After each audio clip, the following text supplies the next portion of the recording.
morning, everybody. Good morning.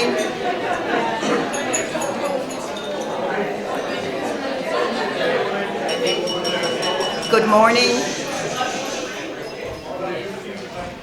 We're definitely going to get a big bell for the next session because it's now, as you may notice, it's 9:31.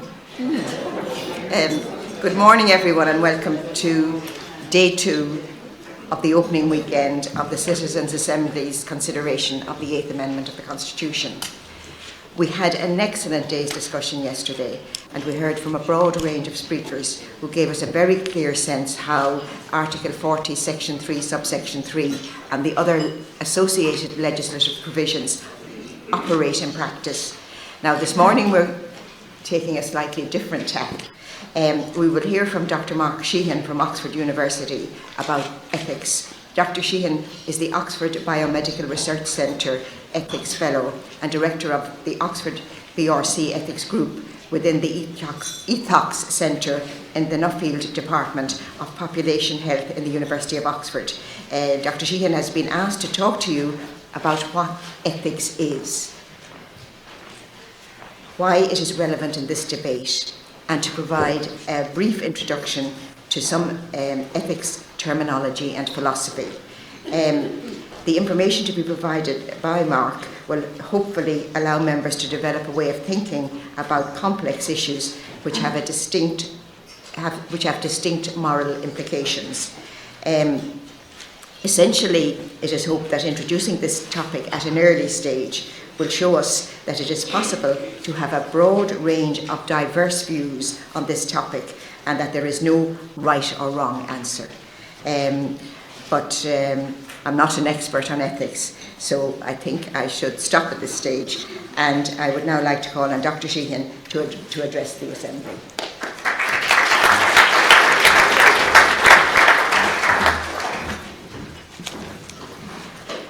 Thanks very much, Justice Laffoy.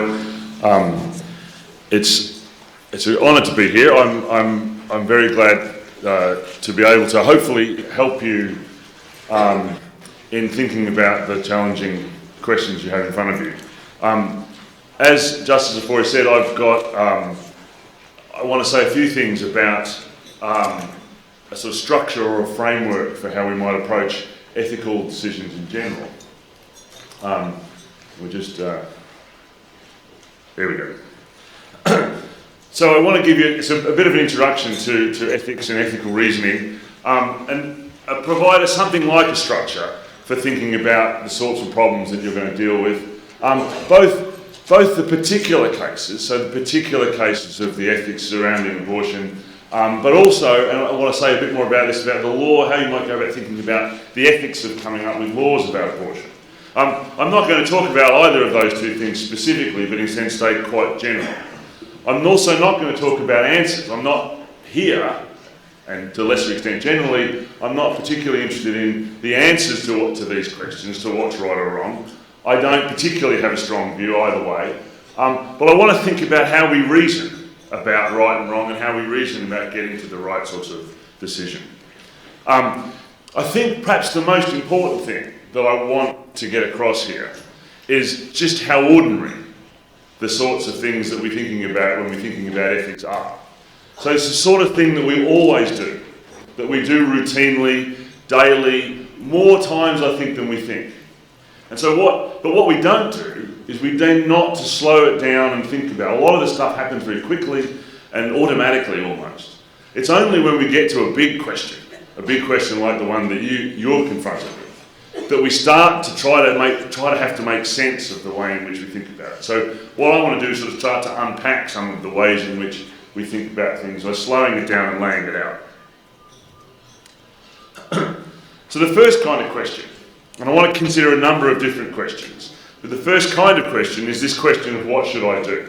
So imagine a case, perhaps better if what should we do? But by we here I mean us as individuals. I'm thinking of a situation where I'm confronted with a particular kind of case, or one of us, how do we go about figuring out what we should do? Well, so here are some of the things that we might consider. We might consider what our options are, we might consider who's involved, who are the people that are around us that are affected by the decision. We normally have a sort of general sense of the things that matter to us, but that might be a sort of unrefined kind of sense. We might general kinds of principles that we think we subscribe to, but we don't always know quite how to apply them or how they get applied in particular cases.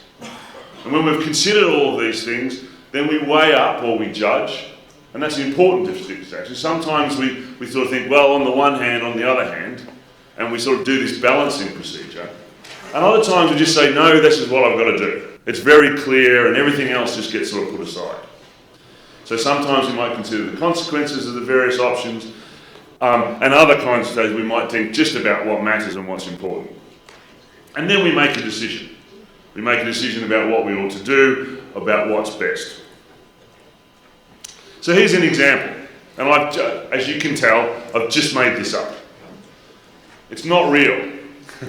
But it's the kind of thing that might ordinarily happen. So I've agreed to meet a friend for coffee after work, but as I leave the office, a junior co-worker stops to ask my advice about a task that she's finding difficult and needs to finish that night before she can leave. I don't have time to get in touch with my friend, and in any case I cancelled the previous coffee meeting and was very late to the one before that. If you know me, you know that's absolutely true. My co-worker's worried about completing this task and depends on me for advice on things like this, and stopping to provide proper help will make me late. So this is just, I take it this is the sort of thing that happens to everybody all the time, and it's the kind of tension that we'd be familiar with. And I want to use this as a kind of key example here to think through the way in which we make these decisions. So the question is, what should I do in this situation? 2 points to make. Reflections generally on the way in which I might go about answering this question. One is, I want to get it right. Right? This seems to be an important kind of situation. It seems to be something that really requires something of me that I want to get right. And that in and of itself makes a difference to how we see the situation. If it wasn't something that I wanted to get right, then the situation would present itself in a different way. So it's important in this case that I already take the situation seriously, and that matters for my approach to the question. So then there's this question of how do I go about deciding. Some of the things that I mentioned in the previous slide, alternatives, courses of action, what promises have I made, what commitments do I have, what expectations are there, and what relationships am I involved in, all of which impinge on me in this particular situation. And what I might do, and we might think, reflecting on my problem now, is that a good way to handle this is to do it piece by piece, to take each bit and sort of dissect each bit and reflect on each bit. And then when we've got a picture of all of the different commitments and relationships and elements of the puzzle, then to step back and then to make an overall judgment, to make an overall, so we see the whole picture again.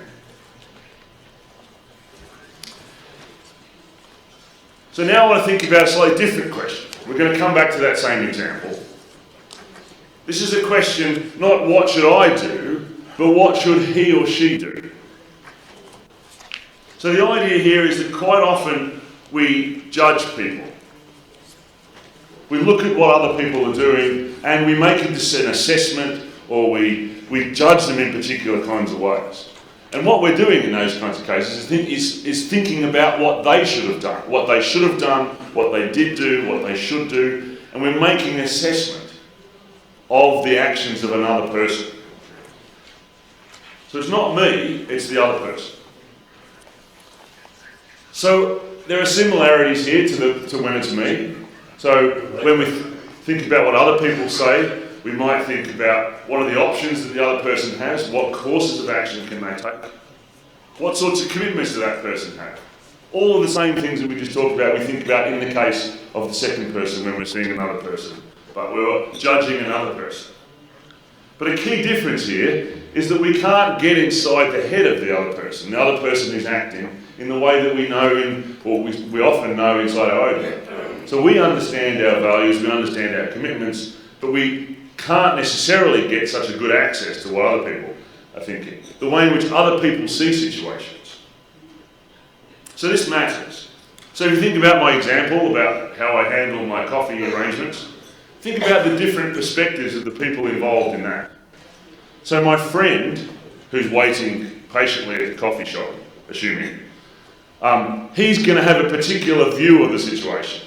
He's going to see me, he's going to see my situation, he's going to understand my work commitments, etc. in one particular way, and he's going to make a judgment of my action. My friend's friend is going to make a similar kind of judgment. My friend's friend who's watching all this take place, say, or hearing about it later, will have a view about me, have a view about my attitude to my friend, the way in which I've behaved with respect to my friend. So my friend's friend will have a perspective on the situation that will perhaps bias or perhaps be influenced by my friend's perspective. Similarly, another one of my co-workers might also have a different perspective on the situation. They might understand the relationships between myself and my junior co-worker in a particular way and understand the way in which the group works, the team functions, and its importance, and my behaviour and importance. So what we can see, I think, when we think about this second kind of question, the what should he or she do, is that we quickly see different perspectives and how people would come up with different answers to the question of what should I do. And they might make different judgments. But in each of those cases, their perspective is going to be different and informed by a different account of what's going on in the situation.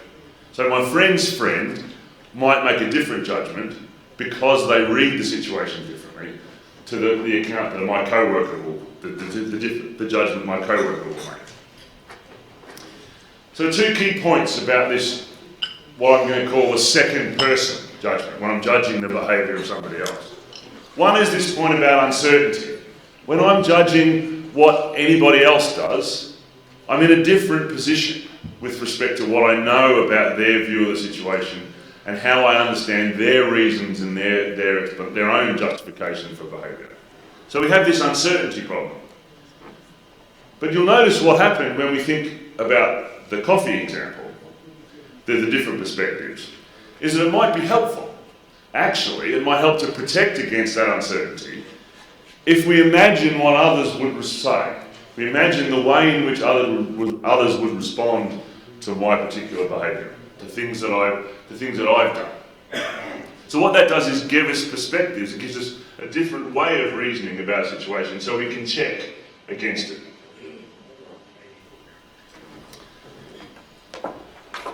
A third kind of question.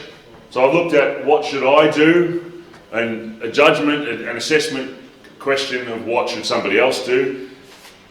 There's also a category of things as what should the law be, or what should the policy be. And again, it's a should question. It's an ethics question still, but it's a different kind of ethics question. It's a question that involves a different set of considerations. Thinking about a law or a policy that governs a whole society, a whole group of people.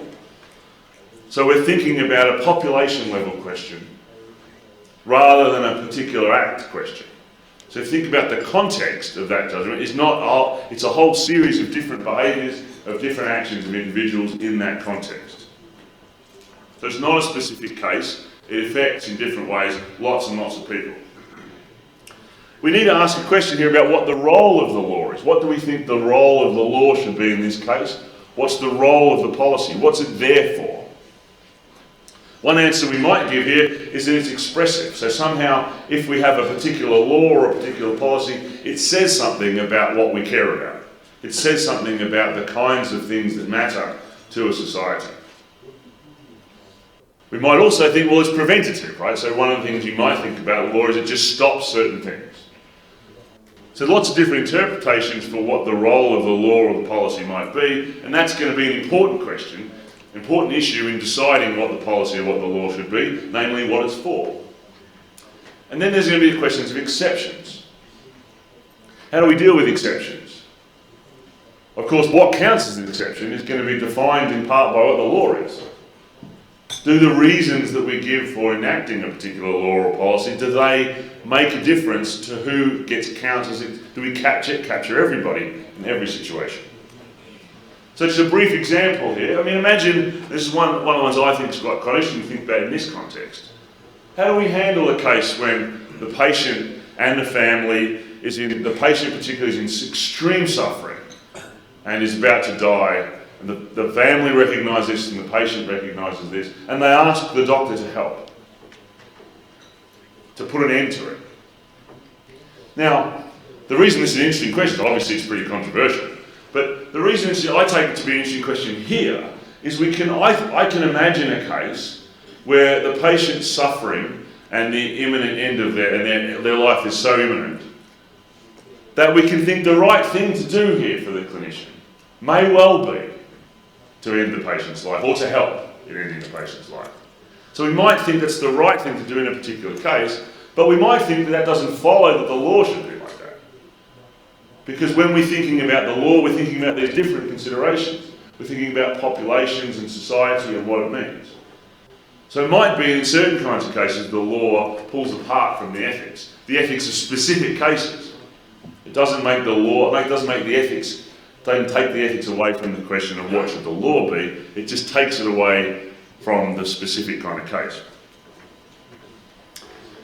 So a couple of final points about this distinction. So the law, as I've just suggested, the law and individual ethicism can pull in different ways, and this might be about, I think it largely is about their different functions. That question of what the role of the law is as opposed to the judgment that we make in a particular case. But there's definitely ethical issues involved in lawmaking, but they just operate at that different level. That makes them, I think the onus on the lawmaker is much heavier in the sense of it involves more people. It might not be more heavier in an ethical sense.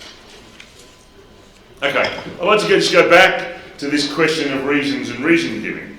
And just to say a little bit about, go back to the sort of ordinary kind of case. How we go about reasoning.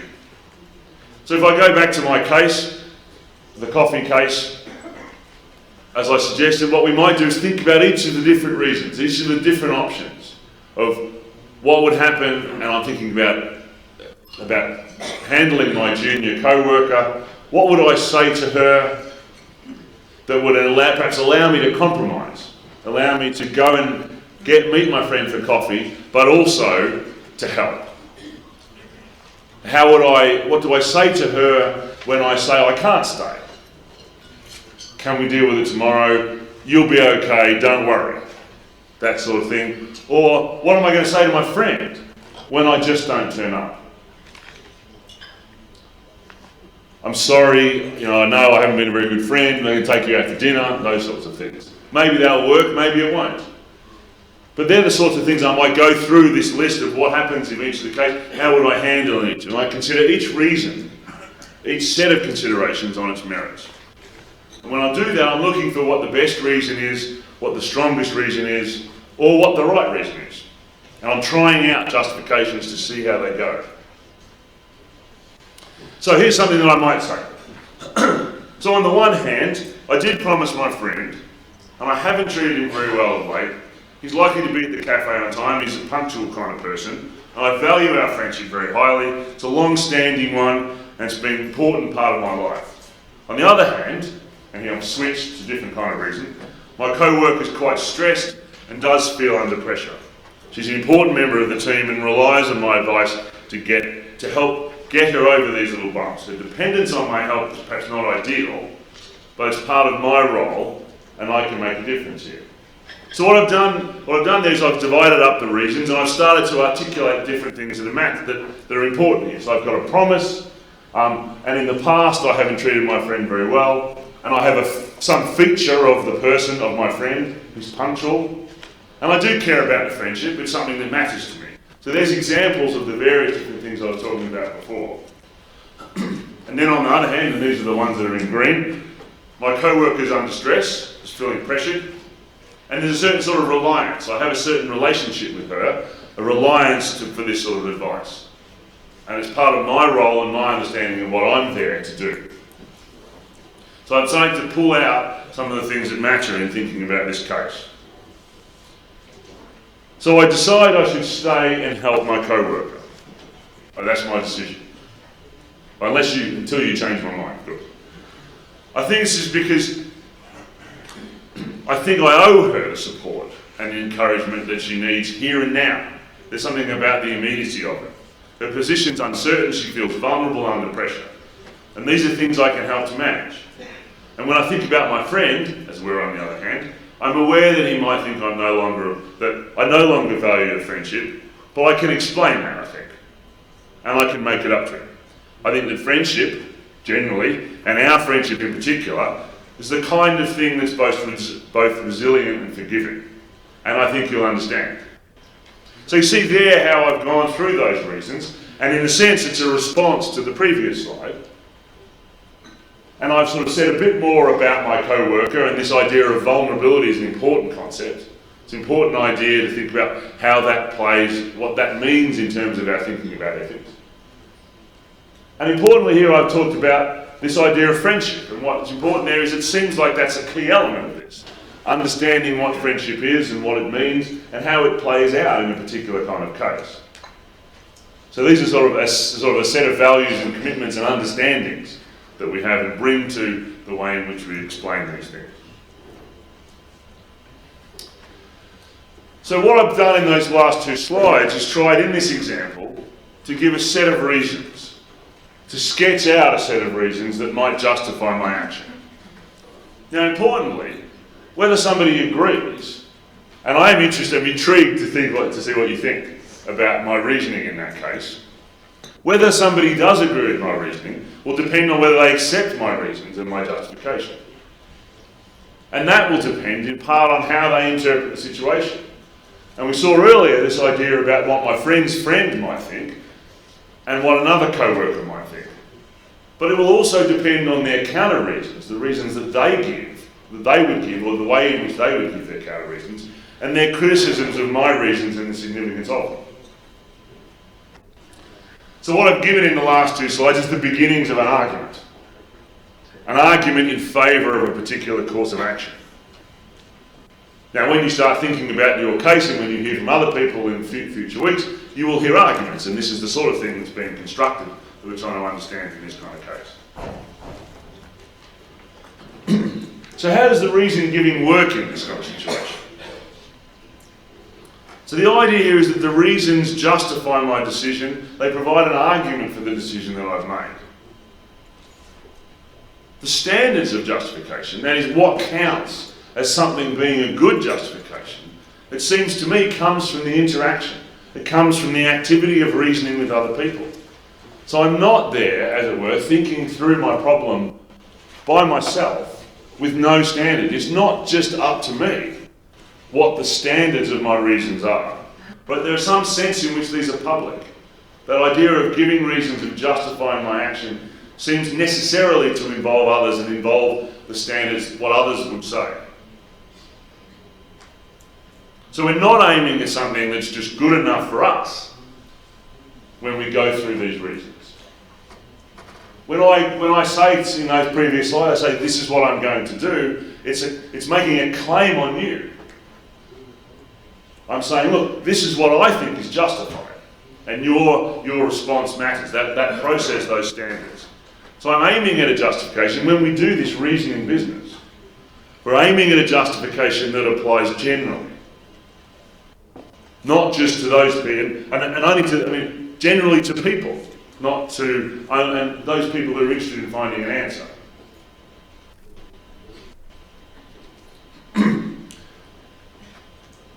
So I've got four final points just to sort of recap. But one of the things I just wanted to add, just perhaps on this last slide, is the way in which we get into these sort of arguments, get into this reason-giving activity and how those stand. So if we thought about this problem, the coffee problem, let's call it the coffee problem, and we came up with a course of action for me in this case, and we spent the rest of the morning thinking about what would count as a justifiable action, as a good set of reasons. What we would be doing in that process is aiming to give an argument or give a set of reasons for a course of action that would make a claim on everybody outside. Right, so even here, even in this room, we would be trying to agree, but we'd be trying to agree for everybody else. The idea would be that everybody else can sign up to this set of reasons as well. That's what we're aiming at. Okay, four last points. Reasons and justification. The idea here is that the standards I've tried to suggest the standards here are public in some important sense. So reasons are the things that we try to get right when we're thinking about what we should do. And whether or not we're justified depends on whether or not we can give reasons and give an account that does make the appeal more generally. I talked about policy and law, the idea of deciding what the policy and law should be.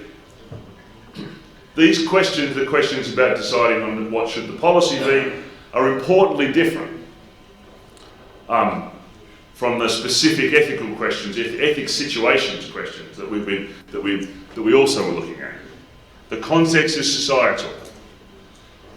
The reasons are different. The reasons for adopting a piece of law or not, or a policy, are going to be different reasons, but they're going to function in the same way as the individual kinds of reasons. On disagreement, as we've seen, people will disagree, even when they're genuinely trying to find an answer to an ethical problem. And I take that to be really important. I take it to be that the kind of disagreement that matters is disagreement between people who really want to find an answer, not people who don't want to find an answer. We want people, that's the kind of disagreement that matters here, and the best chance we have, I think, and this is the point about reason giving an argument, the best way of finding an answer, a result of finding a way forward in these kinds of cases, is to give reasons and to continue to give reasons to each other in the hope that we can come to understand what those reasons are and what the arguments are and how they play out, so that we can make a decision. Thank you.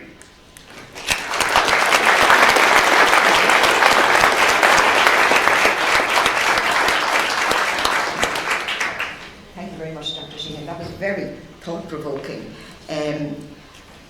The paper, Dr. Sheehan's paper will go up on the website, and I understand it's also, we'll also put up the slides, because I thought the slides really focused one's mind. They focused my mind as we were going through, so that the slides will be on the website as well. We're now going to go into a private session,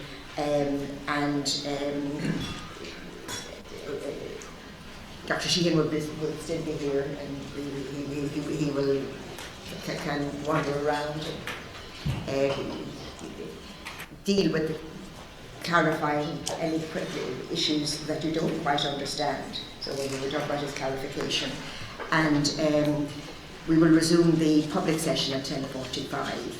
And at that stage there will be a questions and answers session with Dr. Sheehan. Thank you very much.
Very good. Now I think we're ready to start our questions and answers session, which is in public, as you know.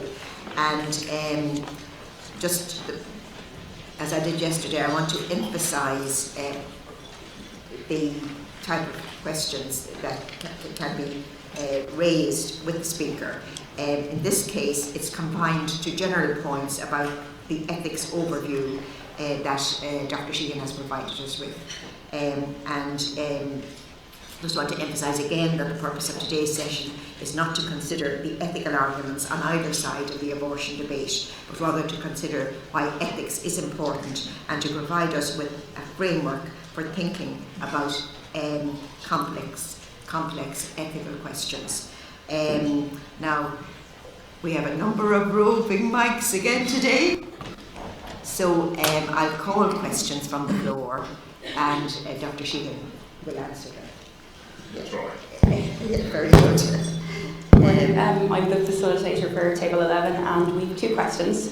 The first, if you could distinguish between ethics and morality, and the second is, how are ethics culturally influenced, and have you seen a lot of differences in ethics between different countries? That's very interesting.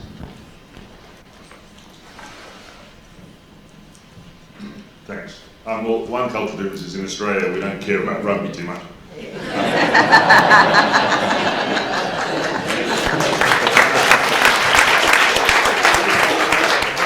And that's all I'll say. So if I could take the cultural differences point first, I think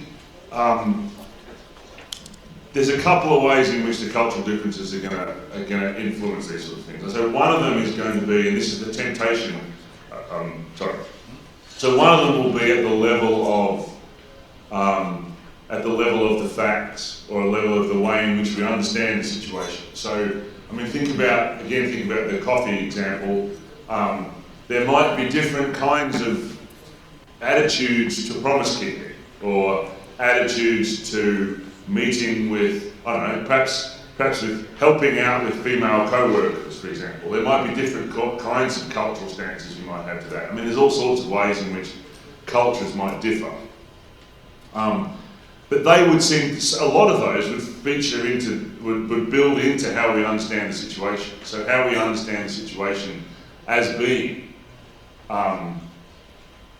what people care about and the way they're used to behaving, what their expectations are, will vary culturally. And they're going to vary in terms of religion as well. And so they're going to feature at that level. In terms of the values, what I tried to suggest, and the way in which we articulate what we ought to do, what I tried to suggest was that the reasons that we give to each other will play the most important part in this. And that being from a certain culture doesn't necessarily excuse you from giving reasons. It certainly doesn't mean that being from that culture means that your culture doesn't matter. But what I was encouraging was the idea that no matter what culture or what religion we're from, that we still should embark on the reason giving and aspire to reasons that all people can go along with. So culture will feature in the process. It will feature in the facts of the situation, it will feature in how we understand the situation. But the reason giving process, I take it, transcends that and aims to transcend that. On ethics and morality, I'm tempted to say that ethics has a Greek root and morality has a Latin root. So one's a Latin word and one's a Greek word, and that's the difference. I think they're used in different ways, and I think that it's an interesting sort of empirical question about how people use the two terms differently. In terms of whether it's advisable that we think there's a distinction, I would advise against it. And the reason I would advise against it is because imagine we said, so one thing people say is that morals are personal, whereas ethics is social. Imagine we go with that distinction and we say it's a matter of morals and it's a matter of ethics. Then what do we call a situation where they're in conflict? Is that ethics or is it morals? Well, it seems like it could be neither, really, but we still want to be able to talk about it. This is why I would talk about in terms of sort of what we ought to do is the central question. And then how we're going to divide it up, that looks kind of tricky, and I'd rather avoid it, if that's okay.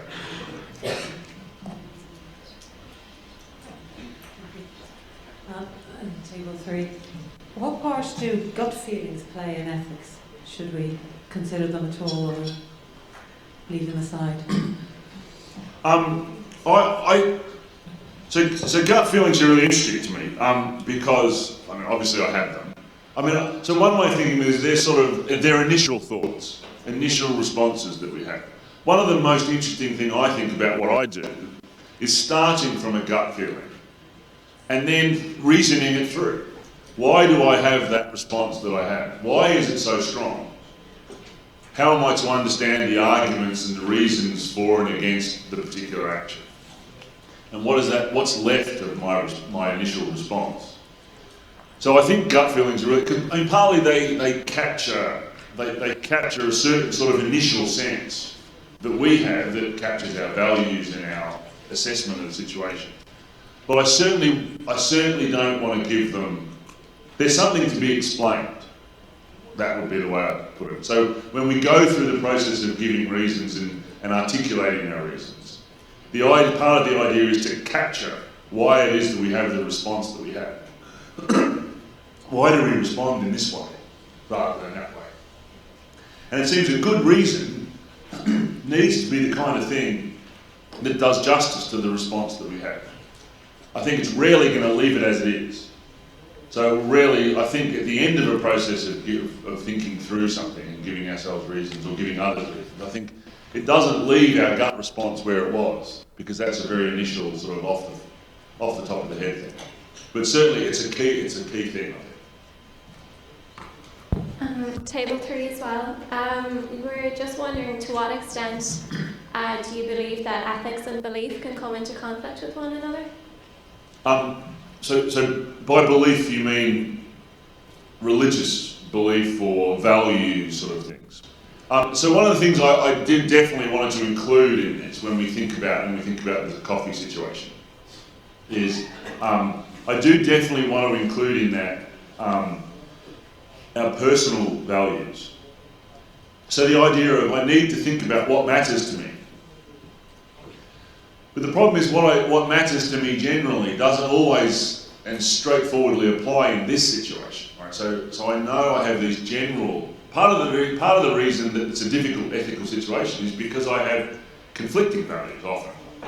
Right. So in that sense of what I hold dear, what I value, what I believe in that sense, is key. I mean, it's a little bit like our gut response. It's got to be part of them in the mix. But I don't think it's up for grabs. I don't think it's not up for grabs in that sense. So I think what we're doing when we think through a situation is we think through those values in this situation. So the process of talking to other people about why we do something or why we think it's justified to do something is partly a process of articulating our values and coming to understand them as they apply in this case. So they're sort of very important, but the process of talking them through is the process of becoming clear about them, not of dismissing them. Hi, I'm the facilitator for Table 14, and just in terms of how possible do you think it is to reconcile ethics on an individual sense in relation to a more general sense in society? Can the two be easily reconciled? And what role does the context play in that?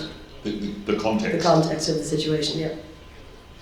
I think the context is really important. I think the context is really important. In terms of to what extent can the individual be reconciled with societal? I think my inclination is to say I don't think they always can be. I think that's the nature of things. I think there are going to be laws and there are going to be principles, and society is going to think things that I don't think. And I have to decide how to handle that. I have to decide why I disagree, where I disagree, and hopefully the system, the society will be flexible enough to allow me the space to think about those things, to think about the places where I disagree with in the way in which it's headed. I can take steps to change it, but that of course is also going to involve making other decisions about what I care about. That's not supposed to be a sort of a futile, a sort of depressing thought. I mean, I want it to be actually the reverse. So I don't think we can solve these problems, because I think these problems are the problems of being human, as it were. So, and I think if they become easy, if our society forgets that they're difficult, that's a problem, and they have to stay difficult. But that doesn't mean we can't find a solution. But I don't want it to be a solution that makes things easy, because I don't think that's the way things are. And that's why one of the reasons I think that societal individual tension that you're talking about is an important one, and I think one that is, as it were, intractable, but not in a bad way. If that makes sense.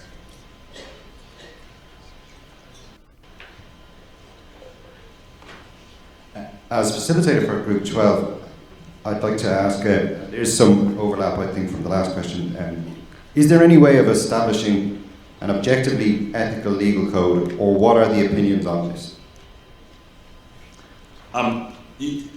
So by that you mean an objectively ethical legal code?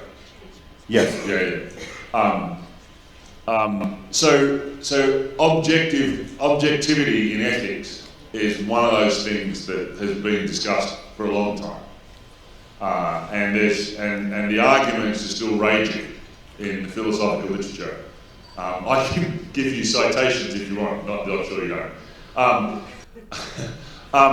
The sort of position that I've been advocating, and I need to be clear that I'm advocating the position here, is that we can get some sort of objectivity in ethics. But it's the sort of objectivity that comes from thinking about justification and the ways in which the reasons that we give make claims on all people, and the possibility that all people could go along with those reasons. So could we have a system of law that's objective? In the sense that I've been thinking, I hope so.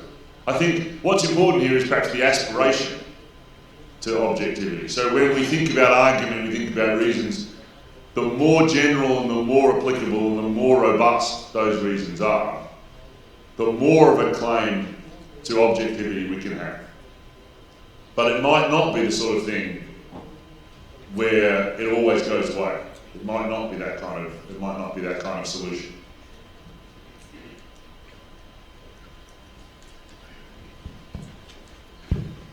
How are we doing? Table 4. As an ethics expert, if there was a debate or a consensus trying to be arrived at, where you have two sides where there are completely polarised opinions, do you believe that eventually or ultimately a consensus could actually be arrived at ethically? I'm still balking at being an ethics expert. I've spent a lot of time thinking about ethics. I'm not sure that qualifies as an ethics expert. In terms of the consensus, so what I tried to suggest about this sort of process of giving reasons, we can always agree. That is, we can always come to a consensus. But I don't think that the consensus that we come to is necessarily ethical. But what matters for the ethics, I've tried to suggest, is the reasons and the way in which we give reasons and arguments. And so there's a couple of different situations we might have where people disagree radically. It might be that they disagree radically, and this is a philosopher, David Wiggins, has written about it. It might be a situation where we disagree about things radically enough such that there's no hope. Right? And I think that's a situation where we can't make any progress. It might also be a situation where we don't have the same way of thinking about the question, and so there's no hope in there either. But then there's also another kind where what we need is perseverance. So where we do understand, we are talking about the same sort of thing, and we are talking about, have the same question, and where what we need to do is keep talking.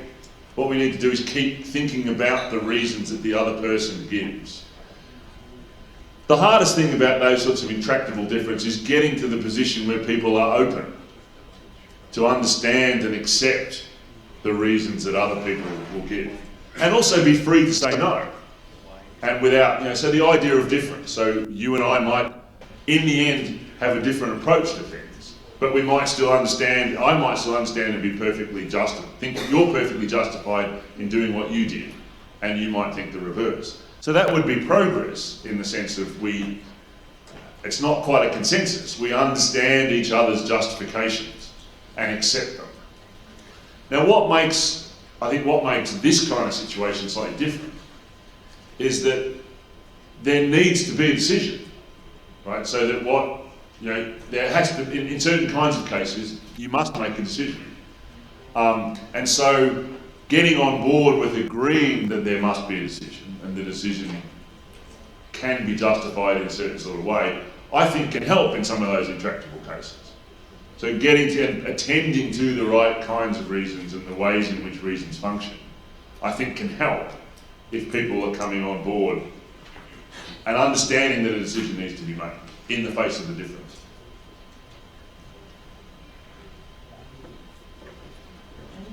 Any more questions? Very good. We'll call this session to an end, so if there are no more questions. And obviously I want to once again thank Dr. Sheehan for coming here late last night, and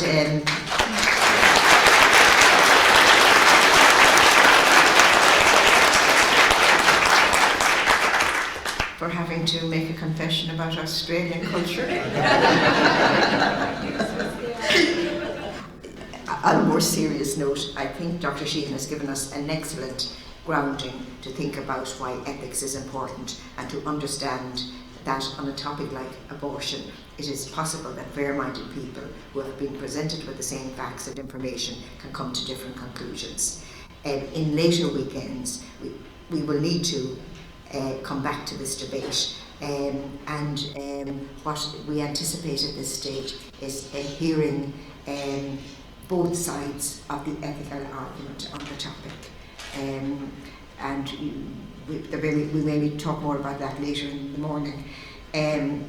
Just for now, I have to say that we have plenty of food for thought, and I hope you found Dr. Sheehan's presentation as engaging as I did and as insightful, and I get the distinct impression you did from the questions which have been asked. The questions were very incisive, and I do get the distinct impression, as I say, that you've benefited from that. And we're going to move into a private session now after the coffee break,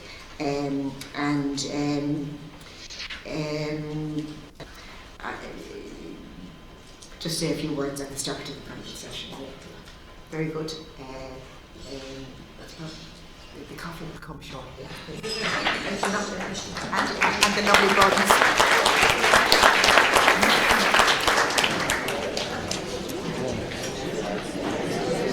They were very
nicht diese Töne, sondern lasst uns angenehmere anstimmen und freudenvollere.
Yeah, I know, yeah. Yeah.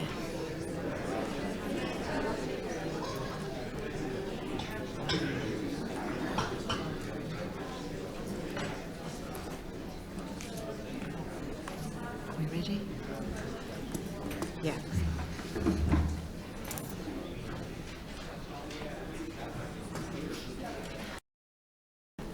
I would like now to open the feedback session from this morning's roundtable discussion by the members.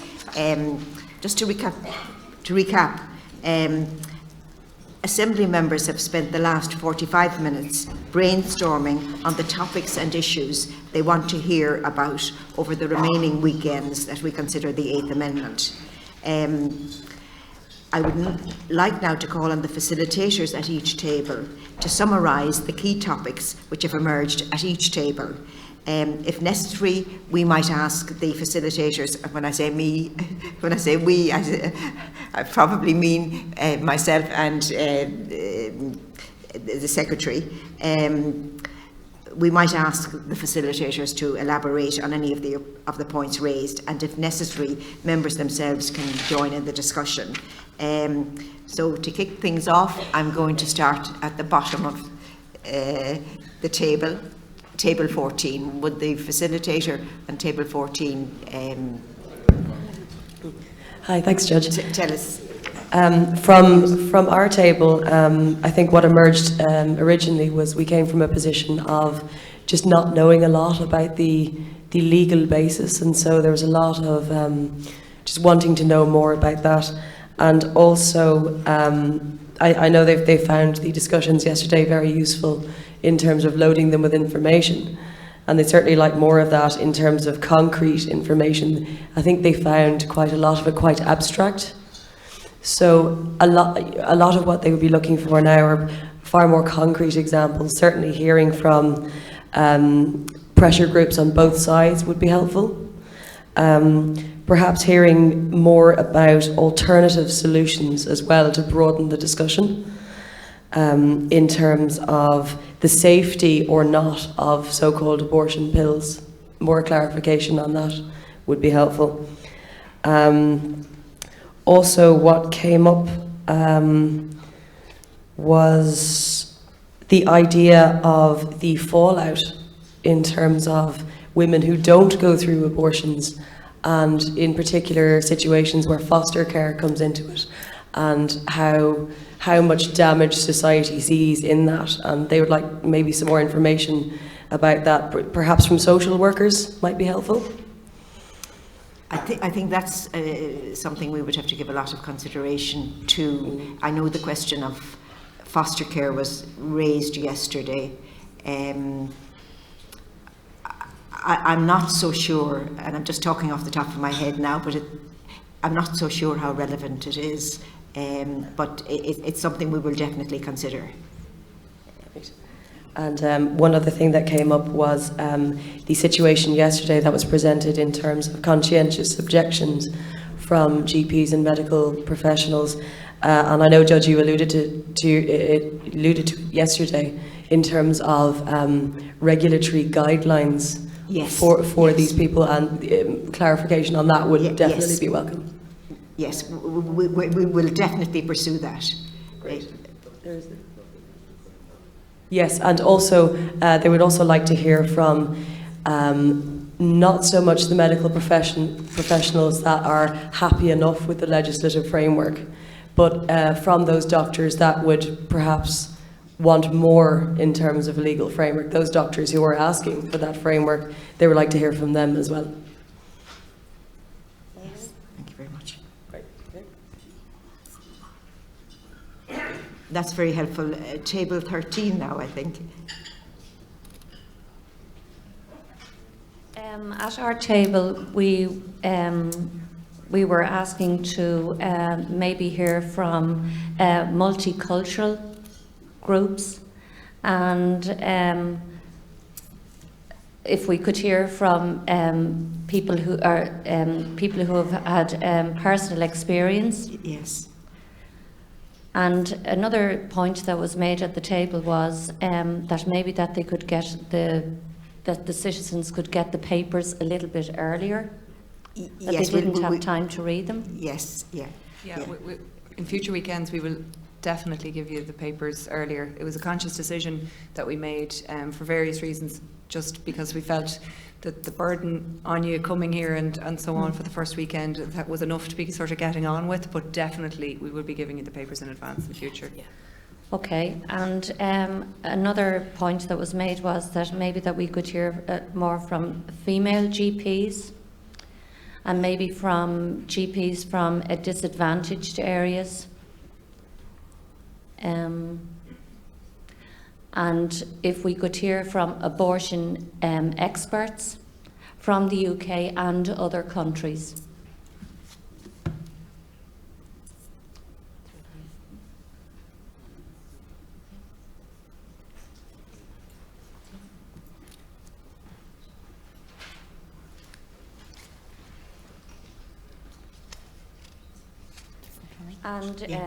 And from adoption agencies.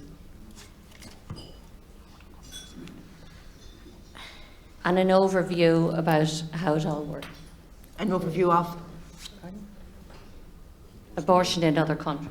Oh yes. I think that we are dominated by the UK naturally, because most women go to the UK. Yeah. Sorry, it's table 13. Yeah.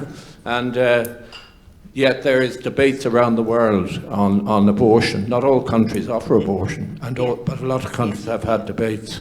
Yeah. And we'd be interested in hearing what the universal arguments, what's raging around the world on abortion, not alone in Ireland, obviously, but everywhere else. Yes. Yes. And of course, there is also the question of what is the regime in other countries, as distinct of the raging about it, what it is, what the regime is. Yeah, very good. Is that all, table 13? That's very, very helpful. I'll go to table 12 now.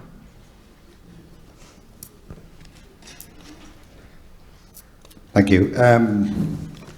There's a number of topics. Number one was the group would like to hear from people who have had first-hand experiences of this, of abortion, women who have experienced abortion and have a more positive viewpoint, and in the interest of balance as well, women who have a negative viewpoint of abortions, but first-hand experience. Also, the group is interested in hearing someone who can speak towards the rights of a child, but there is an awareness that there may be a difficulty towards that, or ascertaining who could even speak as to the rights of a child or the child's perspective. With regards to another topic, which was the direct first-hand experience of professionals who've worked with aftercare and before care for abortions, and professionals who have operated with direct experience of abortions themselves and could give, they were looking for people who weren't professional spokespeople but had direct experience themselves. Also, there was a desire to hear about the consequences of repealing the Eighth Amendment, the legislative and constitutional effects of doing that would be. And two other points were representations from the weakest members of society, people who would less likely speak for themselves. So they're referring to people with drug addiction problems, the travelling community, charity groups. And finally, there was a desire to hear from an international perspective in relation to European Courts of Human Rights cases and UN, and viewpoint from the UN. Yes. Yes, thank you very much. Table 11 now. Our group would like to hear more about the conflict between ethics and the legal system in this.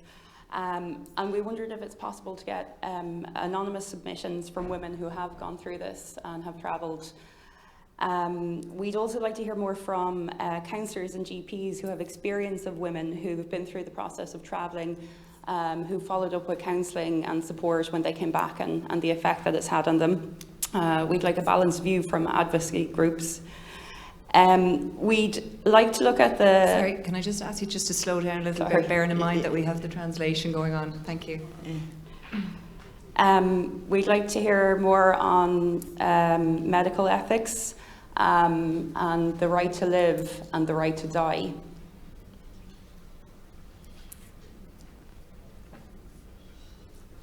And we'd like to hear more about the conclusions of IVF, if it's in vitro, why it's not considered a termination, but if it's in utero, it is.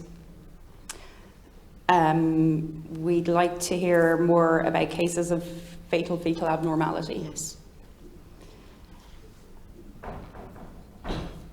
We'd like to hear from someone from the Rape Crisis Centre.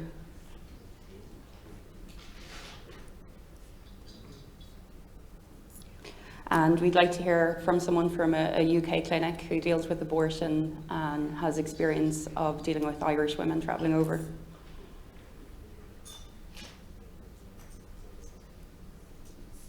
We'd like to understand what the options are for changes to the Constitution and to the 8th, and how it would work, and the time frame.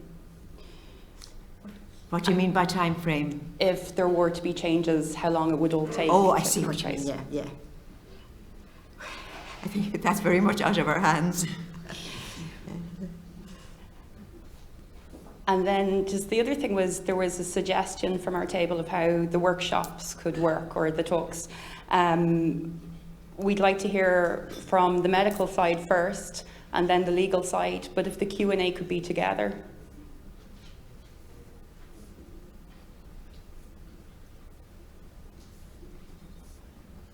And that's us. Thank you.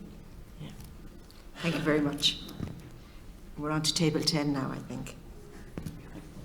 Thank you very much, Judge. The first point from table 10 is about a clarification of the process, or the journey from the presentations through to the roundtable discussion, the question and answer session, and then a final report. What happens in that intervening space that translates the citizens' voice into the recommendations at the final report. In relation to topics, the group would like to see a revisit of the topic of ethics, ideally in the same weekend as the issue, and I think you've already committed to come back to it, the fatal fetal abnormality issue. Oh, yeah. So the group had suggested that ideally that would happen at the next weekend, and that the ethics session might be on the Sunday morning. There was also a request, and this could be anonymised technically, I believe, but would it be possible to hear from some woman who has been through an abortion? The suggestion for the third weekend is that you would have non-denominational pro-life representation, and you would also have pro-choice representation. And also on that weekend that, for example, a frontline social worker who deals with the most vulnerable groups in our society in this topic area, such as people in direct provision, refugees, sex workers and people from the private areas.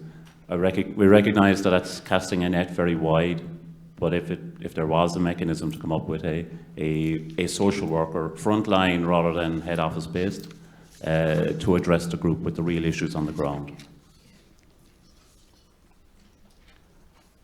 On the legal issues, and it has been raised by somebody else, it would be useful to have a look at the regimes prevailing in other jurisdictions, and you have mentioned that yourself. Yes, thank you. yes. And the final point was more administrative. There was a feeling it would be helpful if the question and answer sessions were longer. Thank you very much. Thank you very much. So now we're moving to the table 9.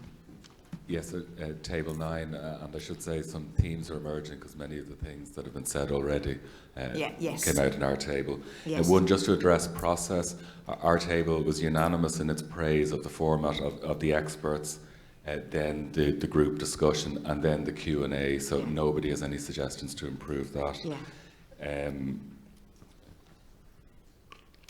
Also echoing something that was previously said, our table would like guidance from the committee that's to receive the recommendations as to what sort, not obviously what recommendations they want, but what type of thing that they want to receive from this body. Are you saying you'd like to hear from the Oireachtas committee? Or the... Yeah, there was a question at our table. It was what is going to be the product of what type of in what sort of format is to be the product of this body? All right, but that I think is a matter for all of us. We have to interpret what the job we've been given by the Oireachtas, by the use of the expression, the Eighth Amendment, and how we approach it. But we will be dealing with that, and you will all be involved in it. Very good. Yeah. And our table recognised that there are going to be strong opposing views and partisan views on this particular topic, and they expressed a view that it might be good to get them out of the way next week to have the very, very divisive debate heard early in the 4 weekends that we have to discuss this topic. And a view was also expressed that our table would like to hear from people from those partisan sides who aren't lawyers, because the feeling is that in general this debate seems to be is very legalistic, and they would prefer non-lawyers to contribute in that. And it was this table would like to hear specifically about younger women, the experiences of younger women, school age and college age. So we'd be talking probably from teens to about age 23. And yet this table agrees that they want to hear about comparative regimes in other countries and the experience of other countries. And this table would like an ethics expert to be brought back in to give a view on the issues that are raised about the issue of terminations following in utero diagnosis of genetic conditions such as Down syndrome.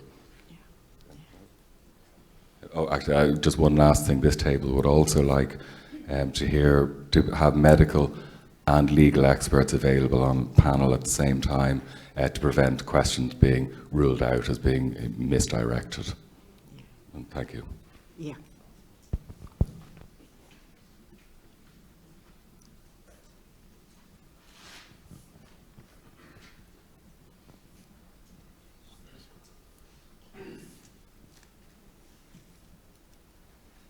Yes, now table 8. Good afternoon. Table 8 would like to have representatives from youth organisations and welfare officers from student unions give their views. Also representative group again from the ICGP to give their opinion on the way forward regarding contraception. They'd also asked for religious groups represented in Ireland to give their opinions. Community groups as well from disadvantaged areas around the country. And finally, representatives from medical or scientific groups to discuss medical advances regarding the possibility of full-term test tube births.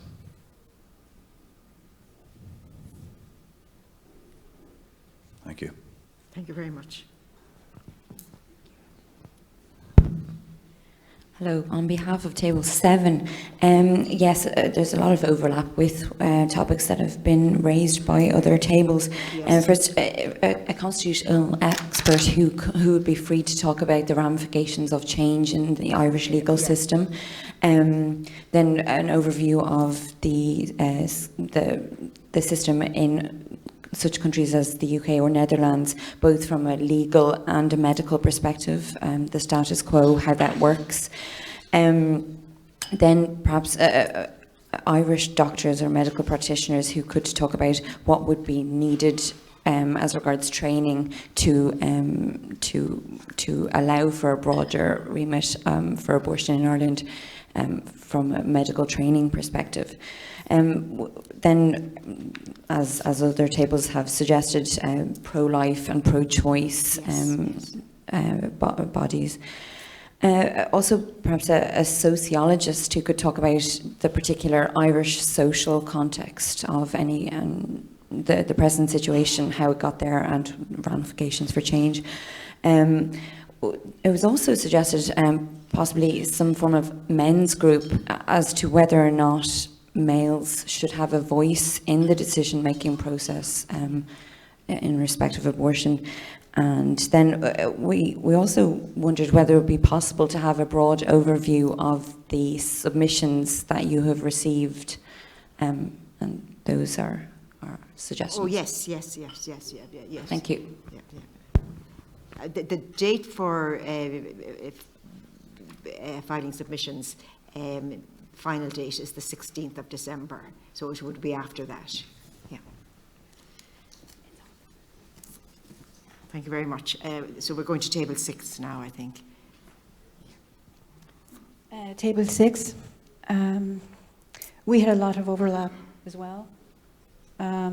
We were interested in having speakers from interest groups for pro-life and pro-choice as well. Informed opinions, but not necessarily professionals. We wanted to hear from a medical representative in the UK. I believe that was already expressed a few times. We wanted to hear something on fathers' rights. Yes. In this equation. We wanted to get statistics on fatal abnormalities. Once again, that was already mentioned. A representative from equal rights groups. And let's see here. We wanted to hear about physicians who are not satisfied with the process. And we wanted to hear about the options and consequences of those options available to facilitate change. And we wanted to know the funding specialists to inform us on what funding is behind each lobby group on both sides. Sorry, would you mind repeating that? Sure. What funding was behind each lobby group on both sides. And that's it. Thank you very much. Thank you. I think it's table 5, isn't it? Again, there was a lot of overlap in respect to some of the topics. We anticipated that. The balance of our issues would be, firstly, perhaps a policy maker in the educational system, for example, to see what the view is in respect of sex education with minors. Also, a representative from for the voice of people in direct provision, and also a representative from an NGO that would specialise in Children's Rights Alliance, or maybe EPIC, to have a voice in respect of children who may become pregnant and are faced with having to make a decision. And just in respect of the format, our table is very happy with how it's being run. Just in respect of panel discussions, they have also suggested that professionals, i.e. medical or legal, are on the panel at the same time. And the rest of our topics have already been aired. Thank you very much. Thank you. Now, table 4. Thank you, Judge. Again, many of the comments have already been raised, but I'll just go through them to ensure we cover them all. In terms of issues, perspectives, fatal abnormality. Next will be human rights perspective. Next would be what happens internationally. Next would be, can we hear from people who are critical of the 8th Amendment? Then the suggestion in relation to a theological perspective. Also, in terms of personal experiences of those who've had an abortion. Then issues and clarification on the protection for the unborn, timelines for viability and definition. Next is the political perspective. And overall, in terms of the issues perspective, is what happens if the 8th Amendment is repealed, the constitutional and legislative impact. Yeah. What do you mean by yes, from politicians. But is the topic you wish a politician to address the consequences of repeal? Or is that a separate issue? It's a separate issue. Oh, sorry, I misunderstood you. I No, just want, yeah. it's to hear the political Yeah. party's viewpoint on this. Yeah, all right, yeah. And then as a separate issue, the consequences of repeal. Correct. And its implications. Correct. In relation to who to present on those perspectives, issues, there was a request for more gender balance. Yeah. For the female perspective to be presented from a female law expert or a female doctor. Yeah. And also a human rights expert. For representatives from the pro-life, pro-choice groups. Yeah. And the comment was we would like to hear both sides, but to avoid polarisation. We've already mentioned those who've had an abortion and their experiences. A presentation from abortion clinics and experts elsewhere. And some names were mentioned during the course of the discussion, which we've taken a note of.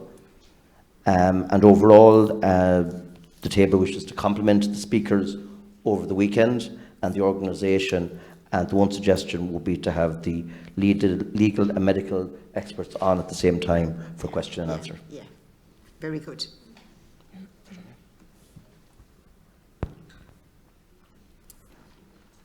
All right, then we're going to table 3 now. Thank you, Judge. From this table, there's a great, if you like, similarity between the aspects that we seem to be discussing as well.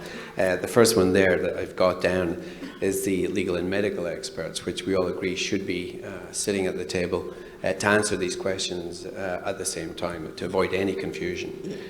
One of the other aspects that we came up with here was the more modern aspect in regard to genetic, if you like, screening of embryos at a very early stage. And it turns out that apparently in Iceland, no Down syndrome children have been born in the last 4 years, apparently. And this has caused a bit of an issue here. So we would like potentially an expert who is a genetic individual who can obviously talk about that and fetal abnormalities, which also is a major issue here as well. We agree with the other tables that have talked about pre and post abortion counselling, and somebody from that regard would be very helpful as well.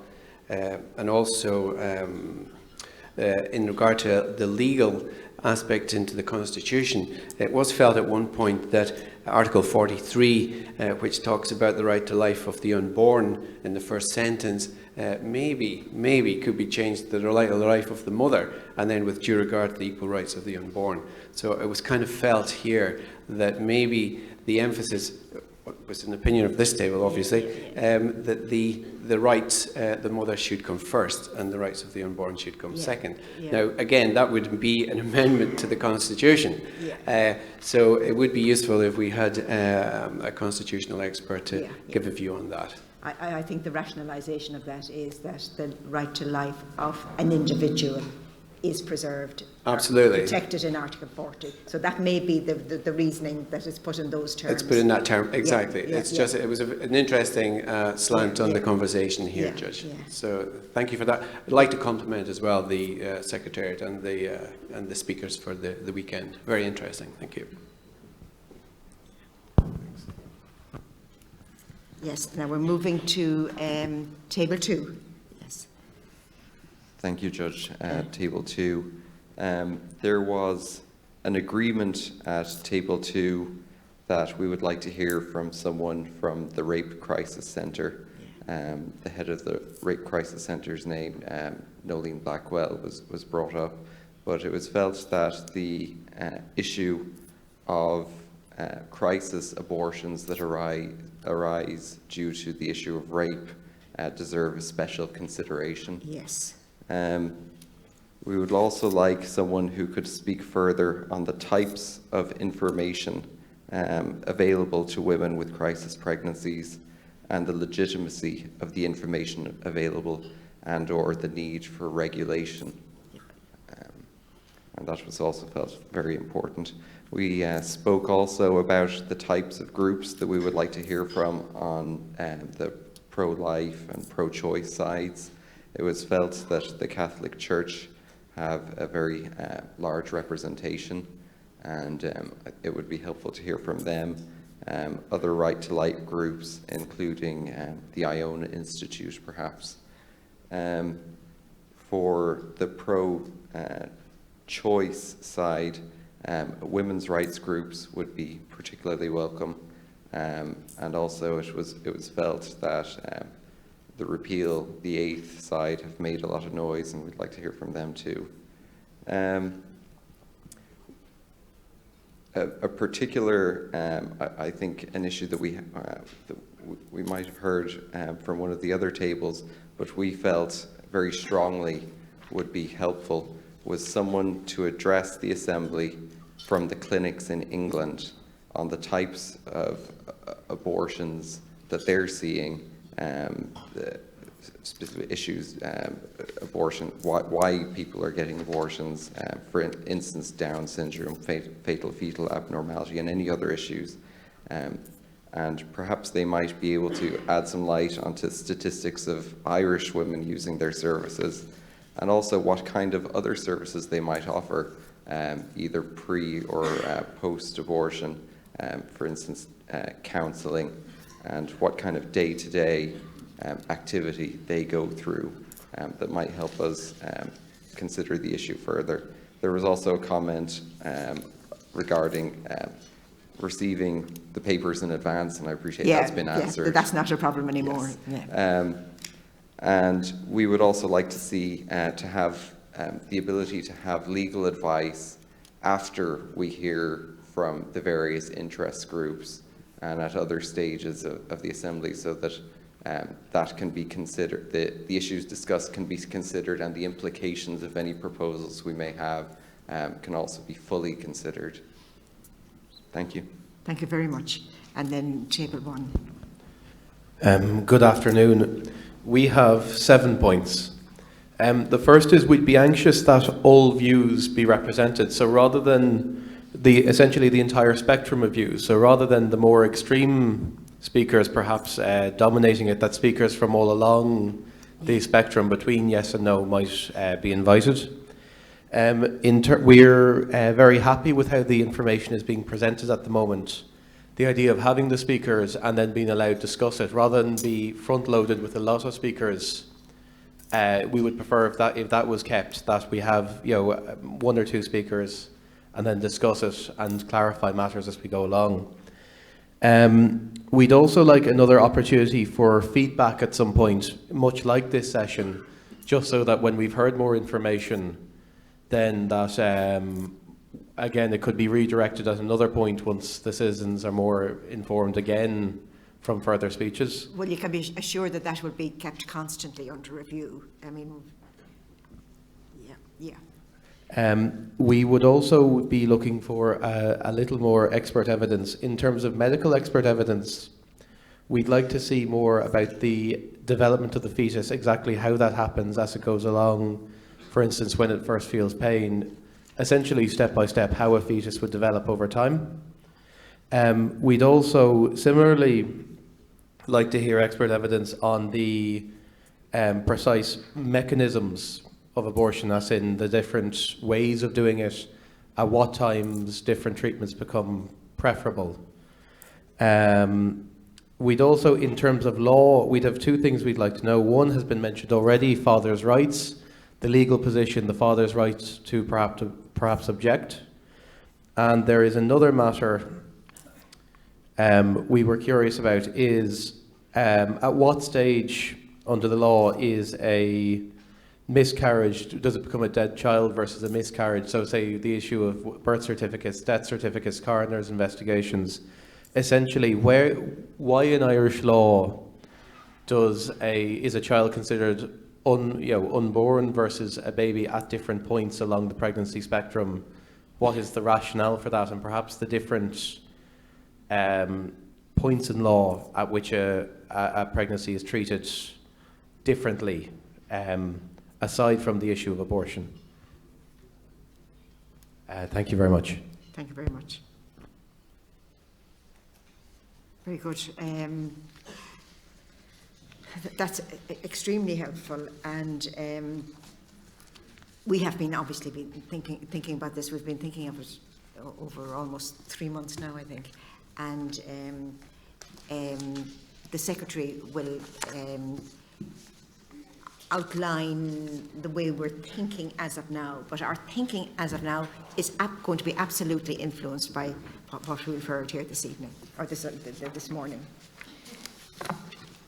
Thank you, Justice Foy. It's kind of a tricky task that I'm going to try and do now, which is to synthesise what we've just heard from the floor, together with the thinking that the Chair, together with the Expert Advisor Group and the Secretariat, have done over the last number of months to try to identify what are these issues. And I suppose unsurprising to see a lot of the things that we have identified as being important have come up on the floor this morning, but also there are other issues that you've identified, so it just goes to show the value of the process and what we've just done. I suppose maybe just to come back to what we've done this weekend. So the purpose of this weekend was to look at what the existing arrangements are and what the existing law is and what that means in practical terms for the medical community. We heard from Owen Carlin, who provided us with a comprehensive overview of the law, focusing in particular on Article 40.3, subsection 3, and the subsequent legislation. And then the presentations you received from the medical community and the crisis pregnancy programme allowed you to understand how that current regime operates in practice. And then finally today we heard from Mark Sheehan about ethics. So in putting together the structure for the weekend, as the Chair has kept referring to, we made a conscious decision that it would only be about information about the current legal framework, and we acknowledge we have to go beyond that. We gave a brief to our speakers, which I know came up in some of the Q&A, was not to stray beyond that. There was a bit of frustration in the room about that, and that's something that we recognised would emerge, and we're going to have to just deal with that in future weekends. These are the arguments that you've identified in your roundtables that we are going to have to get into in detail. So we've asked you to consider it, and obviously you have.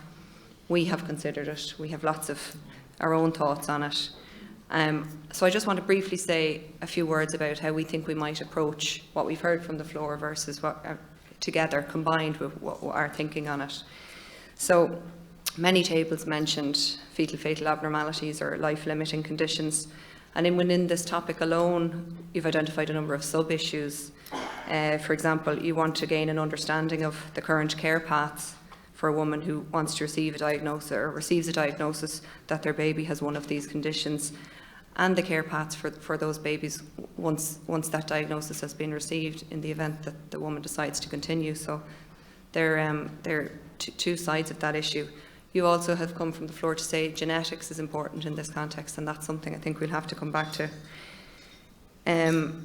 Based on the feedback this morning, it's also clear that the Assembly would like to hear more about what issues would arise for the state in the event that terminations were to be carried out in those circumstances. And again, another issue which has emerged here is the position with regard to international human rights law in that context. Each of these aspects clearly needs to be explored in detail, and we'll have to look at that. Another topic which has emerged in feedback today is in relation to abortion in the case of rape and incest. Again, in keeping with the approach taken for this weekend, it would be important to begin consideration of this topic by presenting you, we think, with the facts about the current situation, what happens currently for women who are raped and become pregnant and wish to carry out a termination in those circumstances. And then the Assembly might look at the issues which would arise if the state were to allow abortions in those circumstances. Then, building on what you've heard today from Mark Sheehan, the members have identified that you'd like to hear more about the ethical perspectives, representing the range of views and perspectives on the debate. And you've already identified some of those in the roundtable session that you had with Mark earlier, so that's clearly something which is coming through. And you've also identified that you want to hear more about what happens in other jurisdictions. And we've done a bit of thinking about this, and identified around the table was that, to provide an overview of what happens around the world would be helpful in itself, and then also to look at some specific case studies. We've been doing some thinking about that. We feel that such an approach would serve to illustrate how the different regimes might operate in practice, and might explore the medical, legal and ethical implications in an Irish context looking at those regimes. A key question we asked you today is what type of people and what types of groups would you like to hear on this issue? And I think very clearly we've heard that you want to hear from women, and this is something which comes as no surprise to anybody.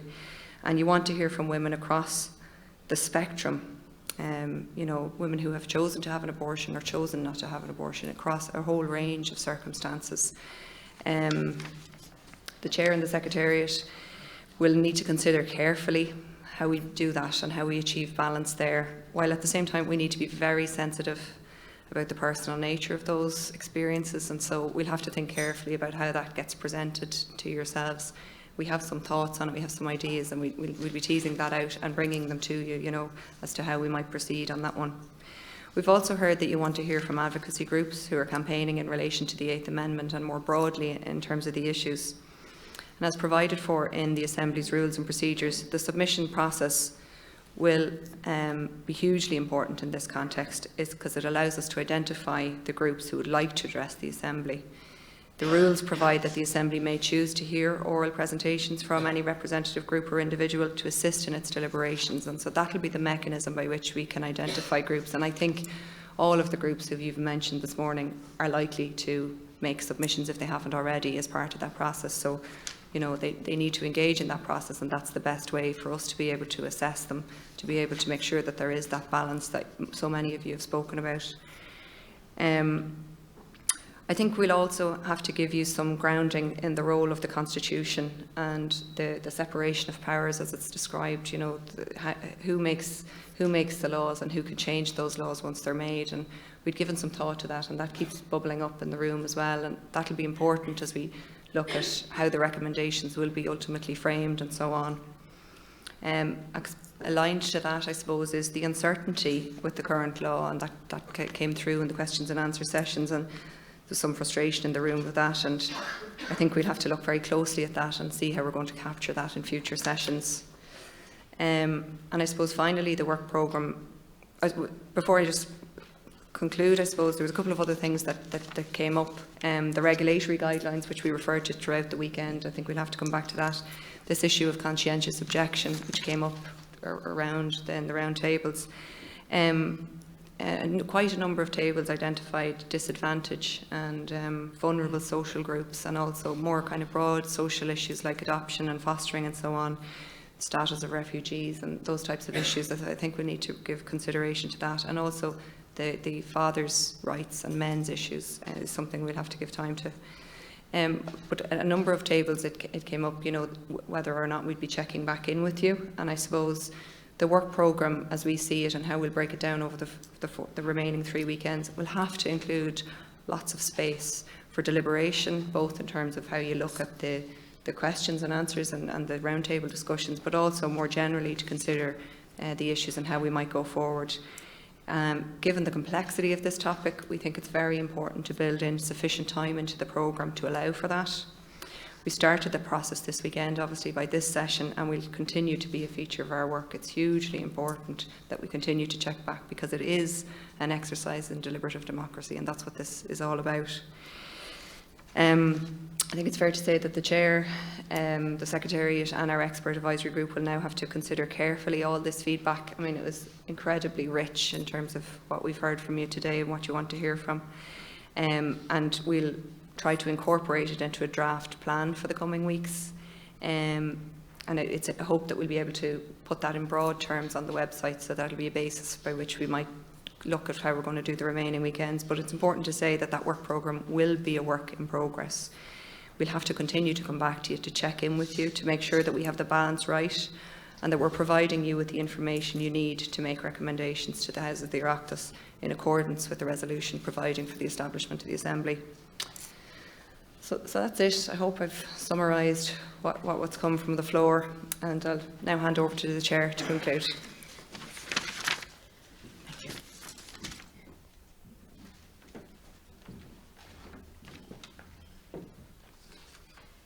Well, I don't intend keeping you too long.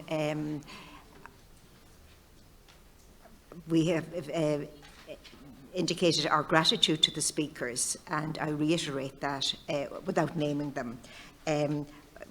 Where I'll start is by saying how hugely impressed I have been by my fellow citizens this weekend. It's quite clear you're all extremely committed to the process and very dedicated to the work which lies ahead. And that is very reassuring and comforting for me and for the Secretariat and for everybody, and it's in the interests of the public, and that's the important point. I'm just going to say a few things. First of all, I just want to reiterate that the number of topics and the range of perspectives which we have to consider is vast, and that's very clear from what has happened over the last 10 hours in this room. The scale of the challenge in even identifying the issues was clearly shown in the feedback from the members today in our roundtable brainstorming session. And just as the Secretary said, this is something we have been grappling with from the outset, and I personally have been grappling with it since I took up the position as chair. And I think it's worth noting that the challenge is to find a right balance, a correct balance, both in terms of presenting each side of the debate and in terms of the appropriate amount of time to spend in a voluntary civic forum like this on what is a very difficult and emotive topic. The difficulties in achieving the proper balance cannot be underestimated. The task we have over the next 3 weeks when the Assembly meets is enormous. There's no doubt about that. It could overwhelm us, but we must remain steadfast in our commitment to fulfilling the task set for us by the Oireachtas. You've had your say today in what you want to hear more about, and the Secretary has given you some idea of our thoughts on it, and I can assure you that all of the suggestions you made today will, have been and will continue to be taken on board. We will reflect further on the programme, the remaining programme, on the 8th Amendment in the coming days, and we will publish a broad outline of the work programme for the remaining weeks on the website. Now, I do want to emphasise a broad programme. We won't be too specific at this stage, but you will get an overview of where we're going. Because the reality is that the work programme on the 8th Amendment is going to continue to evolve. The Assembly is an exercise in deliberative democracy, and we must endeavour to provide you, the citizens, with all of the information that you require to complete the task.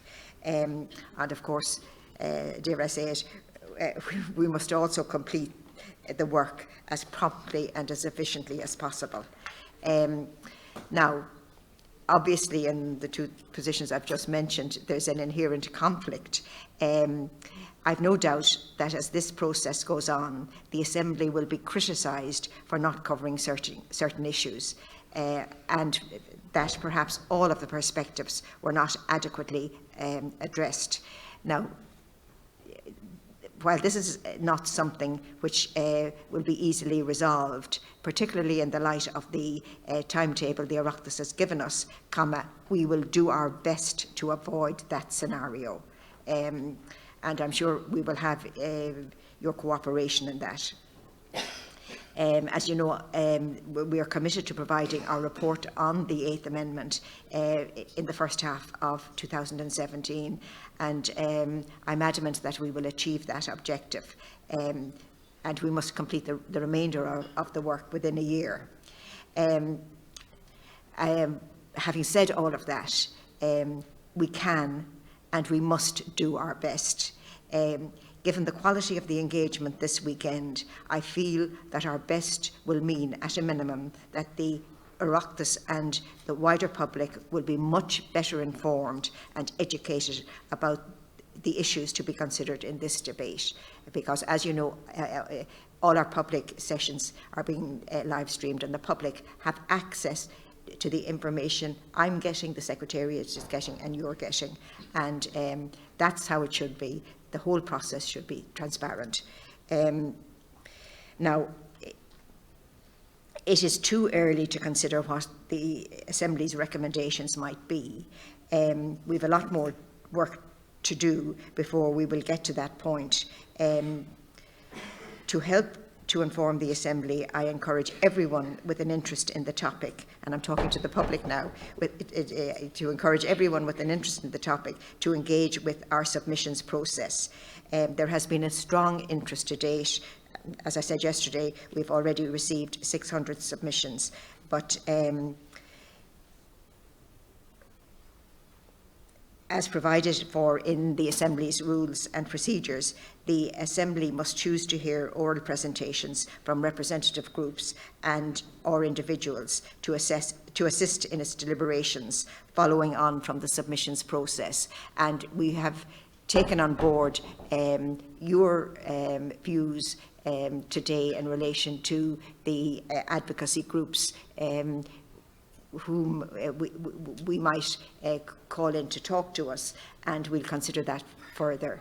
But of course, you will have a continuing input into this, and we will be relying on the assistance of the steering group to indicate whether we're going the right way or not. That's all in the future.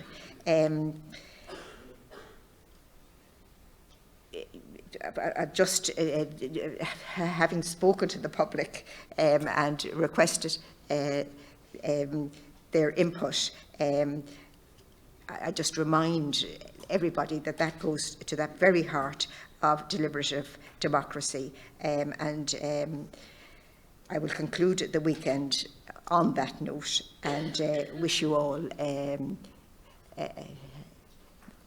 the very best and season's greetings, because I won't be seeing you again until January. Thank you very much.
des Himmels prächtigen Land, lauf